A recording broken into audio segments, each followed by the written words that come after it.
barreedu nufe nuka galani godacha nuka makawa kayoni nuka jarbeni dadacha nuka barreedu nufe.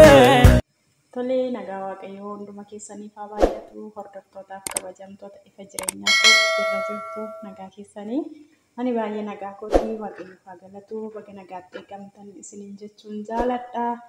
Har'a waa tokko isiniif qabateen fi akkaataatti biddeena tolchan jechuudha.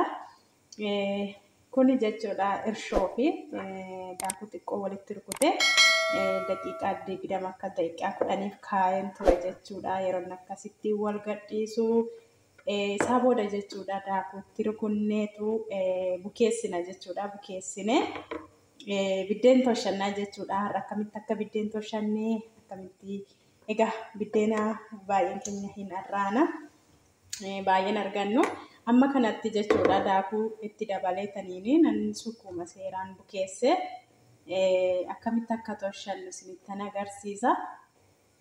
Turtiin keessan waliin haa ta'u.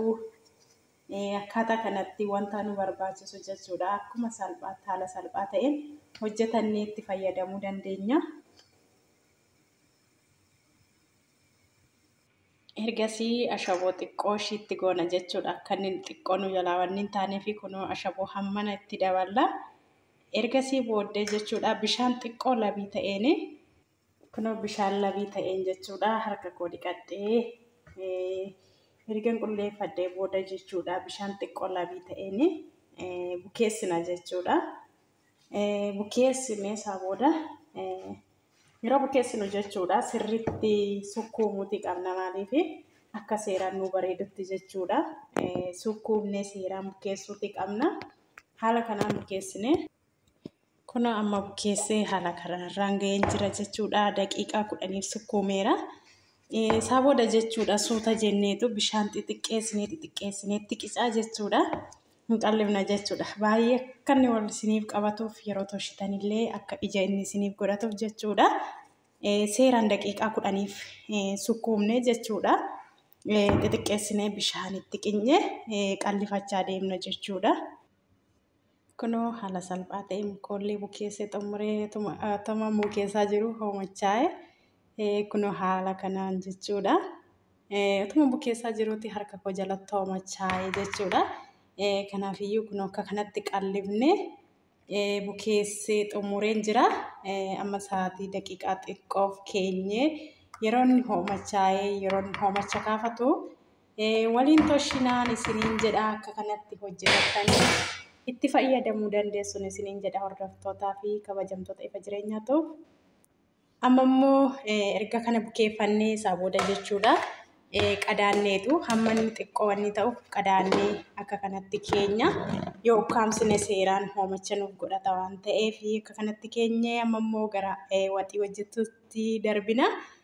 Egaa erga biddeena tolchinee waxiinis nu barbaachisa waan ta'eef. Kunoo asitti immoo otoo bukoo bukeessu shunkurtii asitti irra godhadhee shunkurtiin kochumannaa bishaatee jira. Egaa erga shunkurtiin keenya nu bishaate immoo waliin waxii hojjenna.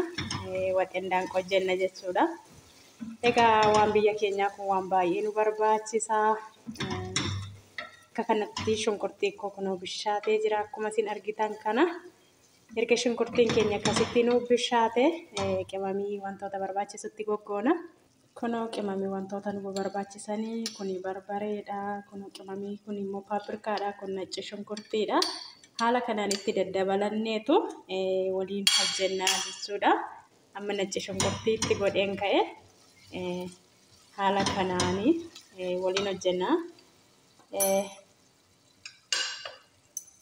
Qimamii gosa hundumasaa jechuudha walitti dabalanne waliin hojjennaa. Akkaataa kanaan hojjetannee jechuudha. Kunoo haala kanaa gaazisa jalatti qannaaseen jira.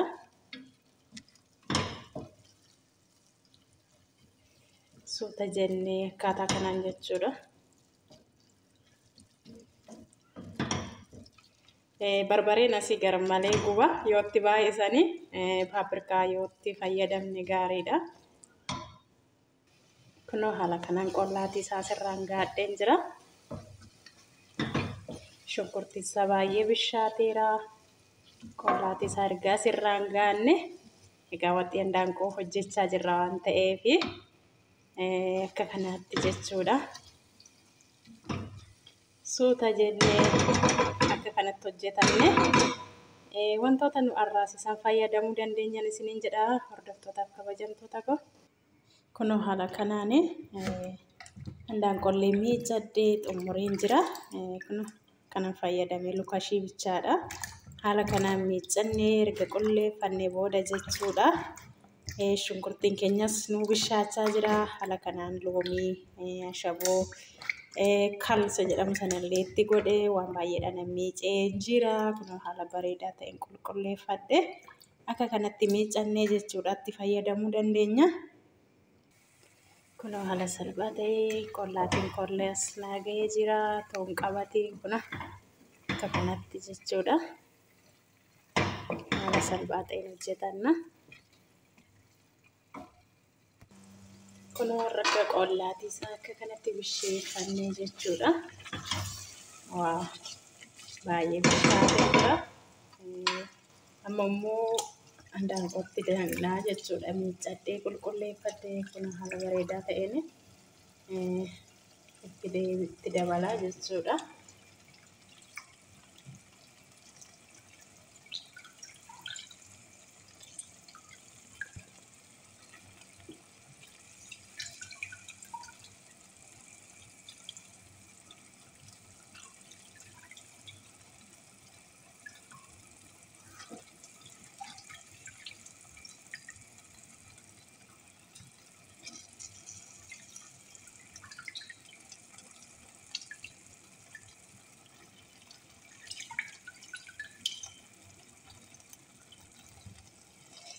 Kunoo haala kanaan ergatti naqannee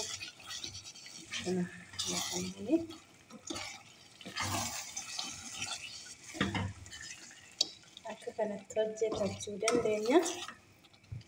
Kunoo akka kanaan haala bareedaa ta'een hojjetannee isa biyya keenyaa isa yaadnu dhiibne harka keenyaan hojjetannee nyaachuu dandeenya. Haala salphaa ta'een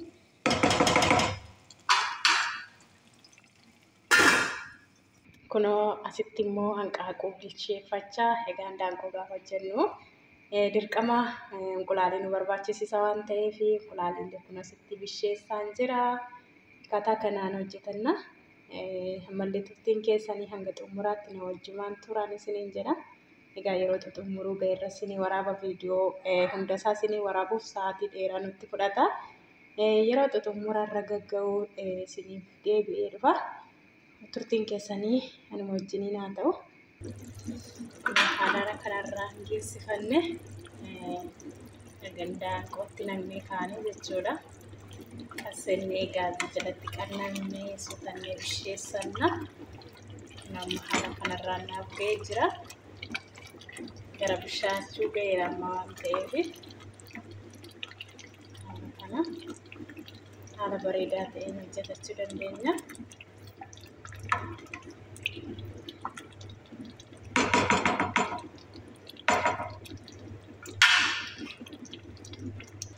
Kunoo waxii keenya finnee asirraan gahanneeti jirra. Amma immoo inqulaaliitti daballa jechuudha. Kun inqulaalii haala kanaan akka zayitii isaa keessa lillixuuf jedhee shookiidhaan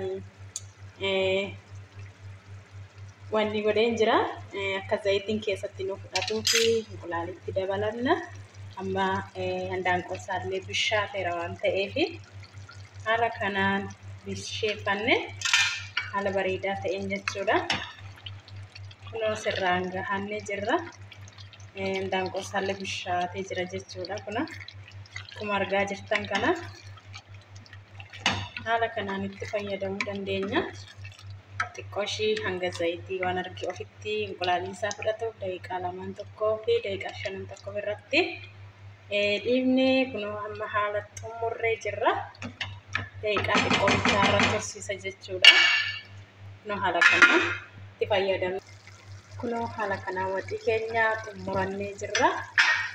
Amma xumurreerra bishaatee hundi isaayyuu kunoo haala kanaan xumuramee jira.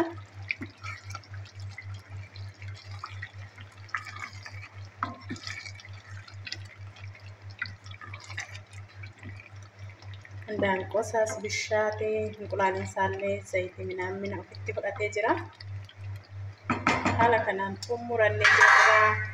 Amma immoo gara biddeen toshuutti isin dabarsaa turtiin keessan ammallee na wajjin haa ta'u.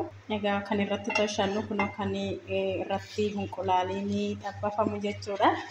Xiqqoo ishii zayitiitti goone akka inni jalaatiin qabannetti jechuudha. Sooftiidhaan xiqqoo ishii kun zayitii akkasitti waliin geenya. Akka inni jalaan qabanneef jechuudha. Kunoo bukoon isaallee haala kanaan bukaa'ee homachaa'ee jira. Isinitti mul'atu maleeyyuu haala kanaan homachaa'ee jira jechuudha. Haala kanaan erga nuuf homachaa'ee waliin toshinee ilaallan isiniin jedha hordoftoota kabajamtoota koo. Kunoo haala kanaanii biddeena keenya toshadhee xumureen jira. Haala bareedaa ta'een kunoo akkaataa kanaan toshannee itti fayyadamuu dandeenyan isiniin jedha hordoftootaa fi kabajamtoota kiyya. Baay'ee bareeda jechuudha. Seeraan jennaani xiqqoo ishii kan kunoo ijisaa hammanatti akka xaafiitti tiftif jedhee bahuu baatus kunoo haala kanaan bareechadhee hojjetadheen jira. Isinillee hojjetadhaa itti fayyadamaan isiniin jedha wanta biyya keenyaa har'aurra. Duqeetti mana keessa jiru hojjenni jechuudha. Seeraan hojjennaan hin bareeda. Baay'ee lallaafallee biddeensaa jechuudha. Addaan illee hin citu. Baay'ee namatti tolaa hojjetadhaa itti fayyadamaan isiniin jedha hordoftootaa fi kabajamtoota kiyya. Egaa kana fakkaata wanti nani har'a hojjedhe isinillee akka hojjetattanii itti fayyadamtan abdiin qaba. Isiniinan jedha hojjetadhaa itti fayyadamaa. Egaa warroonni mana kanaaf haaraa taatanii subscribe, like, share, comment gochuun na jajjabeessaa. Isiniinan jedha hordoftootaa fi kabajamtoota kiyya warroonni immoo kanaan dura na hordofaa turtanii baay'ee isaa galatoomaa ulfaadhaan isiniin jedha. Egaa akka kanatti itti fayyadamaan isiniin jedha. Kunoo haala kana nyaata keenya hojjetannee xumurannee koottaa nyaadhaa isiniinan jedha. Kunoo kun immoo labnee miti laban isa jedhanidha. Furdaasaadha. Kanan bukkee godhee akkaataa kanaan fataa godhattanii hojjetattanii nyaachuu dandeessuun isiniin jedha. Baay'ee tokko namatti tola. Baay'ee bareeda. Biddeessaallee baay'ee bareedee diimatee bareedee jira. Isinillee akka kanatti hojjetadhaa nyaadhaa itti fayyadamaan isiniin jedha hordoftootaaf kabajamtoota kiyyaa. Viidiyoon guyyaarraaf qabadhee dhufee kana fakkaataa hanga viidiyoo biraatiin walitti deebinutti nagaan tura.